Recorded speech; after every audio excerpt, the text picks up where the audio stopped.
Et si un seul peuple pouvait endurer tout ce que l'histoire lui réserve?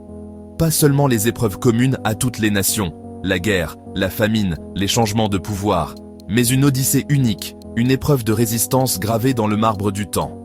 Imaginez une nation, non pas définie par des frontières géographiques, mais par un lien invisible et incassable. Une nation dispersée aux quatre vents, comme des graines jetées dans un sol souvent hostile. Imaginez cette dispersion, non pas comme un événement unique et tragique, mais comme un cycle incessant, une pulsation de l'histoire qui les a repoussés encore et encore de leur centre. Imaginez-les pourchassés à travers les déserts et les continents, exilés, embarquant sur des navires bondés, le regard tourné vers un rivage qui s'efface, emportant avec eux non pas des trésors, mais des souvenirs et des textes sacrés. Imaginez-les constamment menacés, voués à la destruction par des décrets royaux, des foules en colère et des idéologies génocidaires qui verront en eux l'ennemi parfait. Voyez-les contraints d'abandonner leur foyer, les clés devenant des symboles d'un retour espéré, mais incertain. Voyez leurs lieux de culte, leurs temples magnifiques, réduits en cendres et en décombres, le silence s'installant là où résonnaient les prières. Et au-delà des briques et du mortier, imaginez la tentative de déraciner leur identité même, de leur arracher leur langue, leurs coutumes, leur nom, de les forcer à se fondre dans l'oubli. Cela ressemble à une épopée mythologique, une fiction tragique, mais ce n'est pas le cas. C'est l'histoire bien réelle du peuple juif. Une histoire qui se déroule non pas sur des siècles, mais sur des millénaires. Plus de 3000 ans de chroniques humaines, une saga de survie qui défie toute logique, contre des obstacles qui auraient dû être impossibles à surmonter. C'est la question centrale qui nous anime. Comment un peuple privé de sa terre ancestrale pendant 2 millénaires, un peuple sans armée, sans gouvernement central, a-t-il pu non seulement survivre, mais aussi laisser une empreinte si profonde et indélébile sur la civilisation? Comment ont-ils pu influencer la religion, la philosophie, la science, l'art et le commerce à une échelle si disproportionnée par rapport à leur nombre? Et le paradoxe le plus profond, comment une histoire marquée par une telle souffrance, une telle perte, peut-elle se transformer en une histoire de force extraordinaire, de créativité et d'optimisme inébranlable? Pour comprendre cette anomalie historique, nous devons d'abord regarder l'histoire comme on nous l'enseigne habituellement, à travers le prisme des grands empires. Nous nous émerveillons devant la puissance de Rome, ces légions marchant sur des routes pavées qui sillonnaient le monde connu. Nous admirons la sagesse des Grecs, leurs philosophes, débattant sur l'agora. Nous sommes fascinés par la majesté des Égyptiens, leurs pharaons dieux construisant des pyramides pour l'éternité. Ces civilisations ont laissé derrière elles de magnifiques ruines, de puissantes armées, de vastes territoires qui se sont finalement effondrés sous leur propre poids ou sous les coups de nouveaux conquérants. Aujourd'hui, leurs dieux sont des mythes étudiés dans les livres. Leurs langues, autrefois celles du pouvoir et de la poésie, sont mortes, confinées aux universités. Leur pouvoir n'est plus qu'un lointain souvenir. Pourtant, au milieu de ce cimetière d'empires, une petite nation du Proche-Orient ancien, une nation qui fut conquise, asservie et dispersée par bon nombre de ces mêmes puissances, existe toujours. Le peuple juif a vu ces géants naître, atteindre leur apogée, puis s'effondrer en poussière. Ils étaient leurs sujets, payant tribut à César. Ils étaient leurs esclaves, construisant les cités des pharaons. Ils étaient leurs victimes, fuyant la fureur des croisés. Ils étaient une note de bas de page dans les annales impériales. Mais d'une manière ou d'une autre, ils leur ont tous survécu, portant leur histoire, leurs lois et leur foi unique à travers les âges, comme une flamme fragile protégée des vents de l'histoire. Ce voyage incroyable est rempli de paradoxes. C'est l'histoire d'un peuple défini par un texte sacré, la Torah. Un code de loi, une chronique historique, un recueil de poésie. Ce livre est devenu leur patrie portable, le centre de leur identité en l'absence de terre. Mais ce même livre, qui les a unis et préservés, a aussi été la source de leur persécution, les désignant comme autres, les rendant la cible de ceux qui voyaient dans leur fidélité une menace. C'est le récit de nomades qui ont maintenu un puissant sentiment d'appartenance, même sans foyer. Ils ont appris à recréer leur chez-soi partout où ils allaient, construisant des communautés dynamiques dans des pays étrangers, des marchés animés de Bagdad aux ruelles étroites du ghetto de Venise. Au sein de ces sociétés, ils sont devenus médecins, philosophes et financiers, servant des rois qui se retourneraient plus tard contre eux. Leur proximité avec le pouvoir était une épée à double tranchant, utile jusqu'à ce qu'il ne le soit non plus. Leur histoire est un cycle incessant d'acceptation et de rejet, d'âge d'or et de pogroms dévastateurs. Mais réduire cette histoire à un simple récit de victimisation serait une profonde erreur. C'est avant tout une chronique de résilience active et inébranlable. Ce n'est pas l'histoire de gens qui subissent passivement leur sort, mais de gens qui, face à la catastrophe, choisissent de reconstruire, de réinterpréter, de continuer. Il s'agit de trouver la lumière dans les ténèbres les plus profonds et de garder espoir quand tout semble perdu. C'est l'histoire d'un peuple qui a appris à vivre à la lisière, à s'adapter, à innover, non par choix, mais par nécessité. Ils ont porté leur héritage, non pas dans des monuments de pierre voués à s'éroder, mais dans quelque chose de bien plus durable, dans leur cœur et leurs esprits. Leur véritable monument, c'est le savoir. Leur véritable royaume, c'est la mémoire. Ils ont transmis leur tradition de génération en génération, non comme une relique du passé, mais comme une promesse vivante. Une promesse sacrée murmurée dans les salles de classe, chantée dans les synagogues et célébrée avec ferveur aux tables familiales du monde entier. Leur survie n'est pas un accident de l'histoire. C'est l'une de ses plus grandes énigmes, un témoignage extraordinaire du pouvoir de la communauté, de la mémoire et de la foi.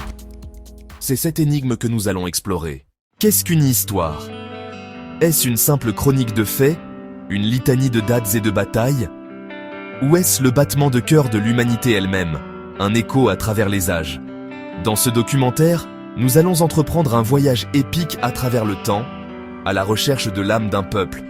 Nous n'allons pas simplement énumérer des événements. Nous allons raconter l'histoire humaine du peuple juif, une saga de 4000 ans, gravée dans la pierre du désert, écrite sur des parchemins fragiles et vécue dans le cœur de millions de personnes. C'est un récit à la fois profondément personnel, celui d'une famille, d'une communauté, et universellement résonnant, touchant aux questions fondamentales de la foi, de l'identité et de la survie. Notre promesse est de vous emmener aux origines même de cette ancienne tribu nomade, dans les paysages arides du Moyen-Orient, à l'époque des patriarches Abraham, Isaac et Jacob. De ces débuts modestes, nous suivrons leur évolution extraordinaire, jusqu'à leur statut actuel de force mondiale. Nous explorerons leur influence disproportionnée sur la civilisation, non seulement dans la technologie, la culture et la politique, mais aussi dans la finance, la médecine, la philosophie et les arts.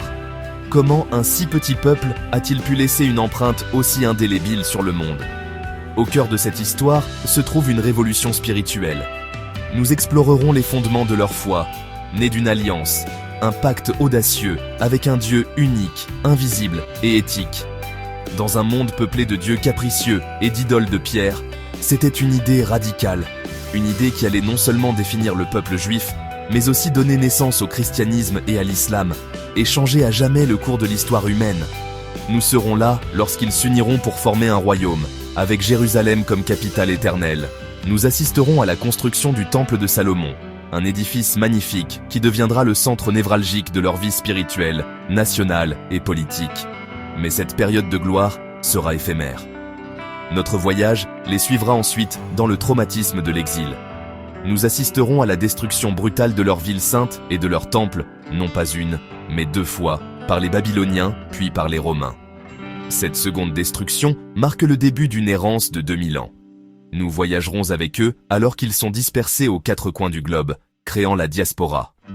De l'Espagne à la Pologne, de l'Afrique du Nord à la Russie, nous verrons comment ils ont appris non seulement à survivre, mais souvent à prospérer en tant que minorité. Comment ont-ils préservé leur identité unique contre toute attente ? Nous découvrirons le rôle crucial des rabbins, l'étude du Talmud et la force des traditions communautaires qui ont servi de patrie portable, un sanctuaire de l'esprit face à la perte de leur terre. Ce long exil sera marqué par une alternance de périodes de tolérance et de vagues de haine. Nous marcherons dans les rues étroites et surpeuplées des ghettos européens médiévaux, ressentant l'enfermement et la menace constante de la persécution. Nous connaîtrons les brefs moments d'espoir, comme l'âge d'or en Espagne ou les promesses des Lumières, mais nous ressentirons aussi la piqûre amère et répétée des expulsions brutales d'Angleterre, de France, d'Espagne, du Portugal et d'innombrables autres terres. Pourtant, cette histoire n'est pas seulement une litanie de souffrances, c'est aussi le témoignage d'une incroyable créativité et d'une brillante intelligence, forgée dans les feux de l'adversité. Nous verrons comment, privés du droit de posséder la terre, ils sont devenus le peuple du livre, cultivant le savoir comme leur bien le plus précieux. Ensuite, Notre récit nous mènera inéluctablement vers le chapitre le plus sombre, non seulement de l'histoire juive, mais de toute l'histoire humaine, la Shoah. Nous examinerons la montée de l'antisémitisme racial moderne, une haine mutante qui a transformé une ancienne bigoterie religieuse en une idéologie de l'extermination. Nous témoignerons de la tentative systématique, bureaucratique et industrielle d'anéantir tout un peuple, de sa culture, de sa mémoire. À travers des témoignages poignants de survivants et des faits historiques irréfutables, nous essaierons de comprendre l'incompréhensible. Comment une nation dite civilisée a-t-elle pu orchestrer un tel crime? Nous honorerons la mémoire des 6 millions de vies perdues, des hommes, des femmes et des enfants assassinés, et des milliers de communautés vibrantes qui ont été effacées de la surface de la Terre. Mais même dans cet abîme de désespoir, nous chercherons la lumière. Nous trouverons des histoires de courage inimaginables, de résistance armée dans les ghettos, de résistance spirituelle dans les camps, et nous rendrons hommage aux justes parmi les nations, ces individus non-juifs qui ont tout risqué pour sauver des vies. Des cendres d'Auschwitz, nous verrons comment une détermination nouvelle et féroce est née. La promesse de « plus jamais ça ». Enfin, notre histoire s'orientera vers un retour dramatique et controversé vers la patrie ancestrale. Nous suivrons le chemin tortueux du mouvement sioniste qui a mené à la création de l'État d'Israël en 1948. Nous partagerons l'euphorie de ce moment de triomphe pour un peuple qui a frôlé l'anéantissement, mais nous n'ignorerons pas la controverse et la tragédie qui l'accompagnent, notamment le déplacement du peuple palestinien. Nous explorerons les luttes acharnées pour la construction d'une nation, les guerres menées pour sa simple survie, et les réalités complexes et souvent douloureuses de son existence aujourd'hui. Nous verrons comment un peuple au bord de l'extinction s'est reconstruit en une société puissante, innovante et dynamique, mais aussi profondément divisée et confrontée à des défis existentiels. Ce documentaire promet de vous montrer l'histoire complète, sans phare et dans toute sa complexité. C'est une histoire de paradoxe, un peuple défini par une terre, mais façonné par l'exil. Une chronique de tragédie qui a engendré une créativité sans bornes. Nous vous montrerons la douleur et le pouvoir, le désespoir et les rêves, la persécution et l'ultime et défiante persévérance du peuple juif. Une histoire qui, loin d'être terminée, continue de s'écrire chaque jour. Notre histoire commence par une idée audacieuse. Elle débute avec une seule famille, un patriarche nommé Abraham, qui reçoit une promesse divine dans un monde rempli de dieux et d'idoles. La promesse est celle d'une grande nation, d'une terre à eux, et d'une destinée à être une lumière pour les autres. Ce mythe fondateur prépare le terrain pour tout ce qui suit. Il insuffle un sens au but et une identité unique qui seront mis à l'épreuve encore et encore. Nous allons explorer comment cette alliance a transformé une petite tribu de semi-nomades en un peuple avec un concept révolutionnaire, le monothéisme. De ces humbles débuts, nous verrons une nation prendre forme. Nous les suivrons en Égypte, en esclavage, et assisteront à leur exode dramatique sous la direction de Moïse. Ce moment de libération, de briser les chaînes de l'esclavage, devient un thème central dans leur mémoire collective. C'est une histoire qu'ils raconteront à leurs enfants pendant des milliers d'années, un rappel constant que l'oppression n'est pas le dernier mot.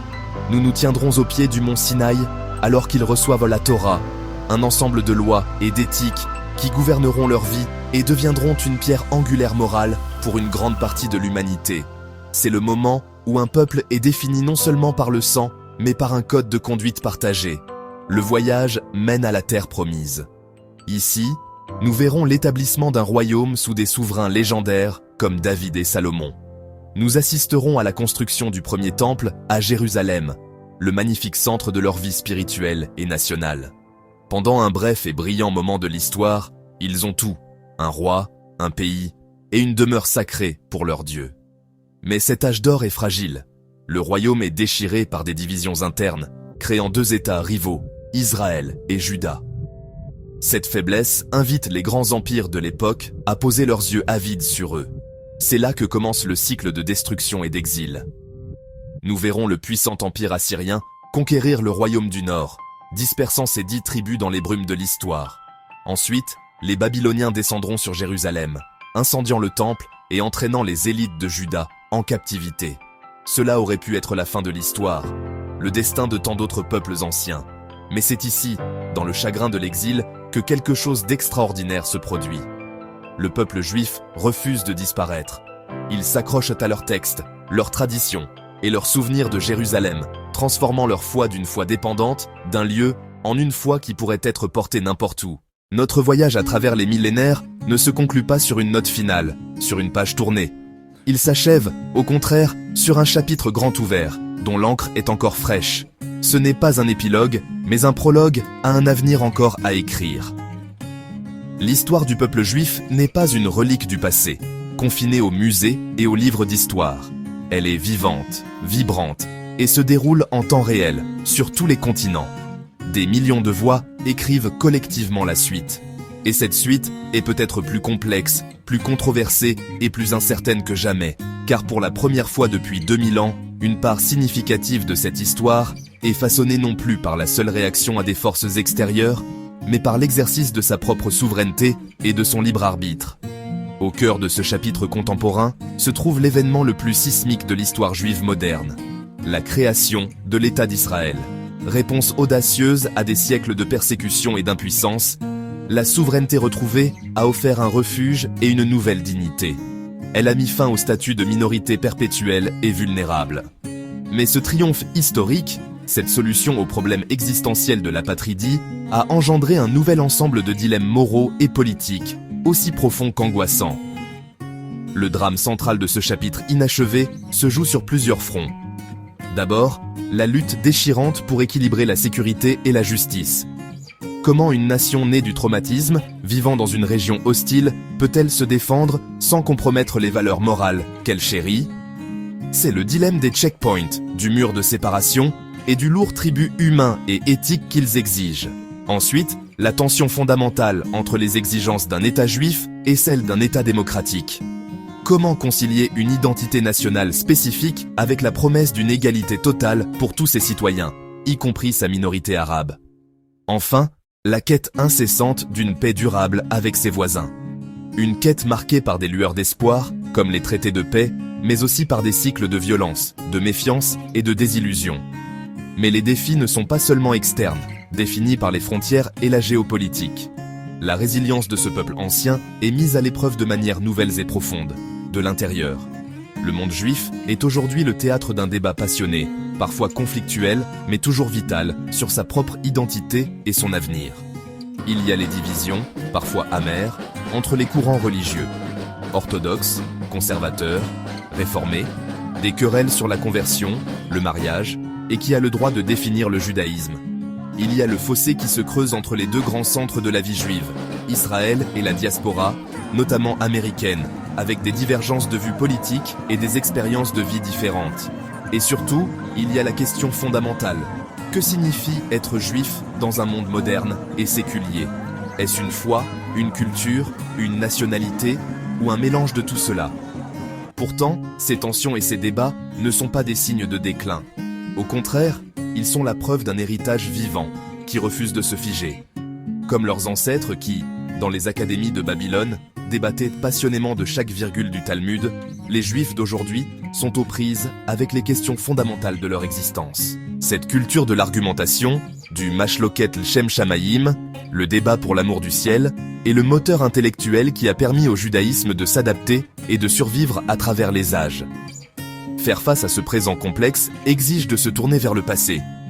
Car cette longue histoire, cette épopée à la fois glorieuse et tragique, nous lègue plus qu'un héritage, une profonde responsabilité. C'est un appel impérieux à se souvenir.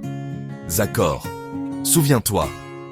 Nous devons nous souvenir des sommets de la créativité et de la sagesse, de l'âge d'or en Espagne, où poètes et philosophes dialoguaient avec le monde musulman, des académies talmudiques de Babylone, de la philosophie de Maïmonide et de l'audace de Spinoza. Nous devons nous souvenir des contributions révolutionnaires à la science, à l'art et à la pensée qui ont profondément façonné le monde moderne. Mais ce souvenir, c'est aussi regarder l'abîme en face. Nous devons nous souvenir des profondeurs de la haine, des massacres des croisades, des accusations de crimes rituels, de l'Inquisition, des expulsions, des pogroms sanglants, et enfin, de la nuit la plus sombre de toutes, le meurtre systématique et industriel de 6 millions de Juifs pendant la Shoah, une blessure béante dans la conscience humaine. La véritable tâche, la plus difficile, est de refuser la simplification. Ne se souvenir que des triomphes, c'est sombrer dans une fierté naïve. Mais ne se souvenir que des tragédies, c'est céder au désespoir, et déshonorer la vitalité qui a fleuri même dans les périodes les plus sombres. La mémoire juive authentique exige de tenir les deux en même temps. C'est comprendre que l'on peut chanter sous le dais nuptial tout en brisant un verre pour se souvenir de la destruction. C'est célébrer la vie tout en portant le deuil. Car au-delà de sa spécificité, l'histoire du peuple juif est un miroir tendu à l'humanité. C'est un puissant témoignage de la résilience de l'esprit humain, de la capacité d'une culture à survivre en s'accrochant à ses textes et à sa communauté. C'est un récit édifiant sur les dangers mortels de l'intolérance et de la déshumanisation de l'autre. Et c'est une saga inspirante de foi et de persévérance face à l'adversité. C'est pourquoi cette histoire doit être connue, étudiée, débattue et transmise. Non comme une pièce de musée, mais comme une source vivante de sagesse. Dans notre monde contemporain, marqué par la résurgence du nationalisme et la polarisation, ces leçons sont plus pertinentes que jamais. Elles nous rappellent notre devoir commun de nous dresser contre la haine sous toutes ses formes, de chérir la diversité comme une richesse et non comme une menace, et de cultiver la mémoire comme un rempart contre la barbarie. Elles nous somment de ne jamais, jamais oublier. Quelle leçon de cette longue histoire résonne le plus en vous aujourd'hui? Partagez vos réflexions dans les commentaires. Votre perspective enrichit cette conversation essentielle. Pour continuer à explorer les récits qui ont façonné notre monde, abonnez-vous à Chroniques des Temps Sacrés. Et si cette histoire vous a touché, partagez-la, afin que ces leçons continuent de voyager à travers le temps.